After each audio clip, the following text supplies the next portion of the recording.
వచ్చిన దోస్తులంతా బతుకమ్మాడే చెట్టు కింద అప్పుడే వచ్చిన నన్ను చూసి దరికొచ్చే దోస్తుల మంద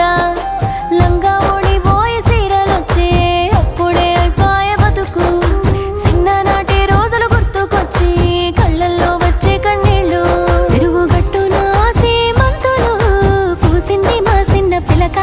సగము కొరికిన అర్థ బలపము అక్షరాలు రాసి కట్టే పలుక మాడితో